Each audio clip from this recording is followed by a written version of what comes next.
Sveiki, mano vardas yra Arūnas Kastėnas, aš esu Vilniaus universiteto studentas ir norėčiau pristatyti savo prezentaciją, skirtą įprasminti ir pristatyti interaktyvaus ugdymo turinio pavyzdį, kurį sukūriau potencialiai bandomai anglų kalbos pamokai. Ar ne? Mano įsitikinimu, mano gilių įsitikinimų, net manau, kiekviena užduotis turi būti įprasminta ir dėl to šiai paskaitai sukūriau pamokos planelį ir norėjau prasminti šią užduotį, tiesiog pamatyti ir kaip iš tikrųjų galima naudoti interaktyvaus ugdymo turinį ir kokia vieta ir prasmė ir užduočių ir interaktyvumo tiesiog praktiškai kuriant planus, pamokų planus. Taigi, pirmoji skaidrė. Taip atrodo mano pamokos planas. Jį parašiau pats. Pamokos tema yra Exploring Homes and Rooms. Tai lietuviškai būtų tyrinėjimas namų ir kambarių ir be abejo ten esančių daiktų. Tai labai paprastas turinys, tai yra bandomoji pamoka, bet manau, jog dalį informacijos, kurią čia panaudojau, galbūt galėsiu sėkmingai taikyti ateityje. Tikrai bandžiau struktūrizuoti pamokos planelį ir sukurti planą taip, jog jis tikrai būtų naudojamas. Ir pasistengiau rasti medžiagos. Taigi šie skaidrės svarbiausi dalykai galbūt būtų čia. Tai fokusas šios pamokos ir prezentacijos būtų naujų žodžių įsisavinimas. Taigi šioje pamokoje, kaip jau minėjau, šios pamokos fokusas yra kambariai. Ir pagrindiniai žodžiai yra living room, dining room, bathroom, office, kitchen, bedroom, yard. Ir taip pat antriniai žodžiai, tai iš esmės yra dažniausiai tam tikrose kambariuose randami daiktai. Tai vėlgi turinys yra mano sukurtas, idėja taip pat standartinis pamokos planelis ir interaktyvus turinys būtų taikomas mano vidurinėje pamokos dalyje. Tai iš esmės manau, jog mokytojas gali pristatyti istoriją, perskaityti ją, tam tikrą istoriją, kuris susijusi yra su kambariais ir ten randamais daiktais vaikams ir vėliau pasitelkus IT technologijas galima šiek tiek pamoką paversti šiek tiek įdomesnę. Manau, tai ir yra mūsų tikslas šiandienos. Taigi, pabandžiau išskaidyti kiekvieną sekciją, rašiau anglų kalbą, nes esu anglų filologas ir noriu naudoti anglų kalbą ir noriu ją mokinti. Taigi kažkaip natūraliai tiesiog gavosi, jog visą turinį kuriu anglų kalba, bet be abejo galėčiau išversti, bet iš esmės tai yra tiesiog planelis ir tie techniniai dalykai, kaip aš įsivaizduoju šią pamoką. Tai tiesiog yra kontekstas, ar ne, šios prezentacijos, jog iš esmės sukurtas yra pamokos planelis ir pabandžiau tiesiog pamatyti, kurgi galima naudoti interaktyvų turinį ir kaip. Tai buvo mano pirmasis bandymas. Fokusą norėčiau taip pat dėmesį jūsų atkreipti šią prezentacijos dalį. Prieš kuriant šį turinį skaičiau keletą knygų. Pastebėjau, jog tipinės užduotis jos yra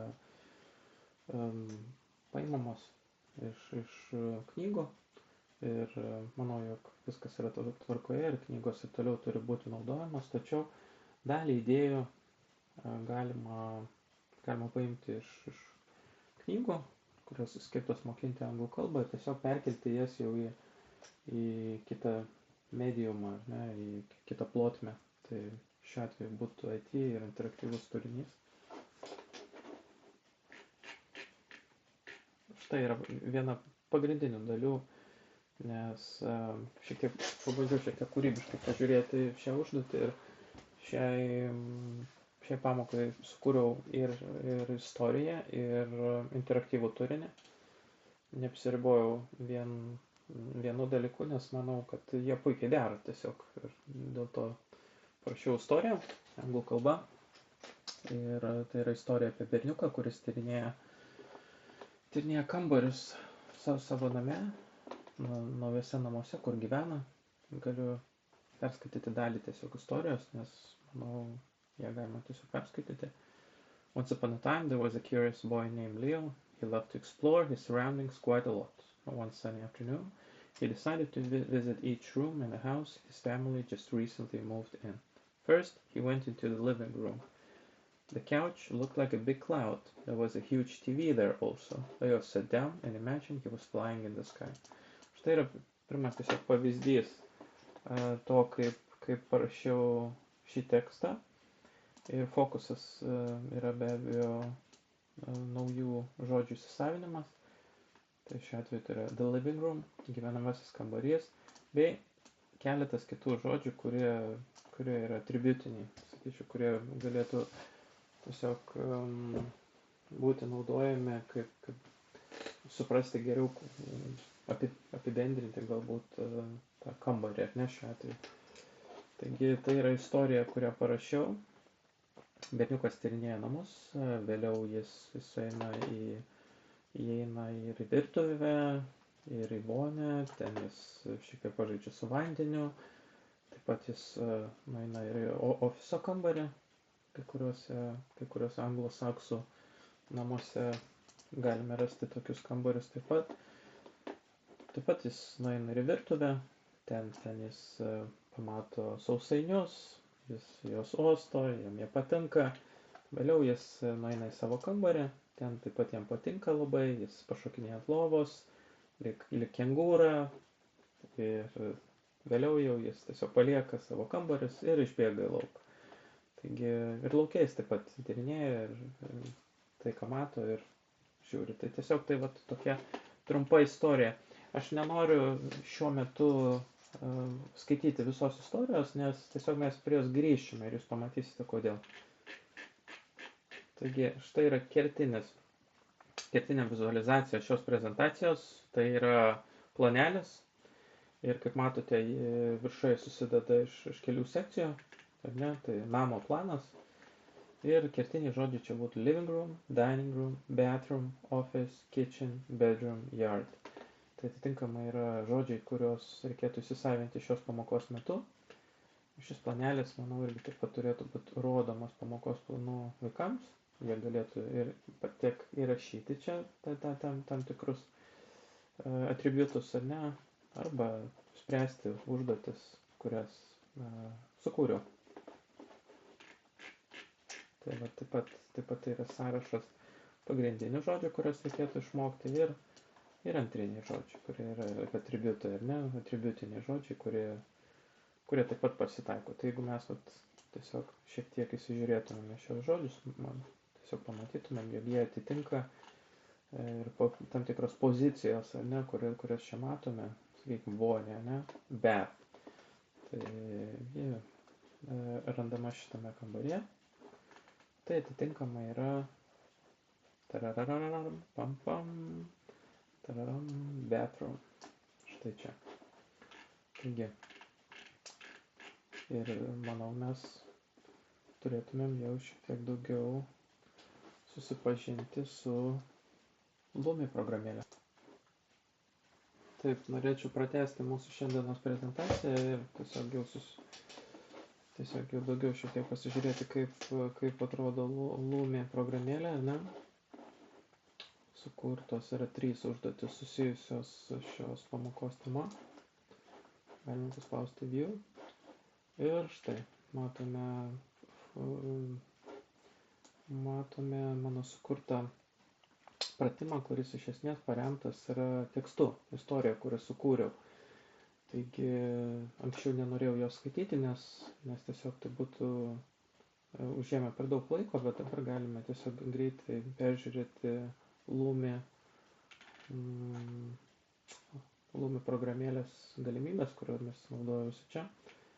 Taigi, vėlgi istorija apie berniuką Leo. Ir pirmiausia, Leo atėjo ir neaišku kur. Tai mes matome, jog tai yra vieta, kur galime rasti televizorių, ne? Tai ko gero, kaip atsimenam iš ankstesnio teksto ir turint omenyje, jog šios užduoties metu vizualinė informacija turėtų būti pateikta mokiniams, tai manau, mokiniai galėtų pamatyti, jog vis dėlto tai yra the living room, ne, vieta čia. Toliau Leo atėjo kitą kambarį ir ten jis pamatė lėkščių. Ir taip pat parašyta, jog tai yra vieta, kur žmonės sėdi, valgo ir bendrauja. Ne? Tai šiuo atveju tai matyt the dining room, valgomasis. O kitus mes taip tiesiog greitai sumesime, dabar punkt. Ir netgi nežiūrėsime, kur ką dedame, tiesiog greitai tiesiog ir pasitikrinkime. 3 iš 7. Kaip gerai išsprendžiau savo darytą užduotį, ar ne? Be abejo, juokauju, nes puikiai žinau atsakymus, bet tiesiog norėjau pasižiūrėti ir parodyti jums programėlės galimybės. Manau, tai labai įdomus turinio kūrimo įrankis ir tiesiog įdomiau yra spręsti užduotis, ar ne? Ir manau, jog vaikams tai taip pat paliktų. Taip, dabar matome antrą užduotėlę, nors tai daugiau ne užduotis, o tiesiog mokomoji priemonė, kuri vaikams galėtų būti prieinama visos pamokos metu, jeigu jie norėtų, arba tiesiog šis paveikslėlis turėtų būti rodomas projektoriaus pagalba pamokoje. Jeigu mes paspausime pliusiuką, mes pamatysime iš tikrųjų pavadinimą, ar ne, juk tai štai čia matome, jog yra the living room, pagrindinis gyvenamasis kambarys, lietuviškai, ir pagrindiniai objektai, kurie čia yra randami, ar ne, tai yra žodžiai, kuriuos reikėtų išmokti: sofa, kavos staliukas, TV, lazy boy chair, čia toks egzotinis pavadinimas, tai yra krėslas, tai nedideli krėslai, JAV jie kartais yra vadinami lazy boy. Na ir tas pats buvo atlikta ir su kitomis kategorijomis. Tiesiog galime viską apžiūrėti. Yard dalis, ar ne, nors tai ir ne kambarys, bet šiuo atveju tai taip pat yra susiję su namu. Tai štai kaip atrodo šitą pagalbinė dalis ir manau, jog su Lumi pagalba galima kurti ne vien užduotis, bet ir pagalbinę medžiagą. Norėčiau tai atkreipti dėmesį. Ir štai dalis, kuri taip pat įdomi ir skatina kritinį mąstymą ir šiek tiek leidžia vaikams pagalvoti, kasgi gali būti randama, ar ne, kokie daiktai gali būti randami skirtingose kambariuose. Norėčiau pradėti nuo paskutinio, matome žolė, ar ne, ir žolė, tvenkinys, viskas logiška, tai yra yard dalis, ar ne. Ups, nėra taip lengva įdėdam. Na ir toliau taip pat galime bandyti įdėti kitus žodžius. Jeigu aš dedu žodžius, ne faktas, kad jie yra teisingi. Taigi tiesiog norėjau vėl parodyti, jog programa atpažįsta neteisingus žodžius ir teisingus žodžius. Ir tai yra puikiai galimybė taip pat. Taigi šios prezentacijos esmė, rezumuojant, ar ne, būtų tai, jog sukurtas pamokos planas ir manau, jog Lumi programėlė yra puikiai programa, kuri leidžia tiesiog įprasminti turinį ir tiesiog kurti įdomų turinį tiek vaikams, tiek mokytojams ir tiesiog yra daug ko mokytis ir be abejo visų programos teikiamų galimybių negaliu šiuo metu pristatyti, bet dirbti čia patiko ir rekomenduoju. Taigi Lumi programėlė, o prezentaciją tai atliko pristatė Arūnas Kastėnas, studentas VU. Dėkui visiems už dėmesį.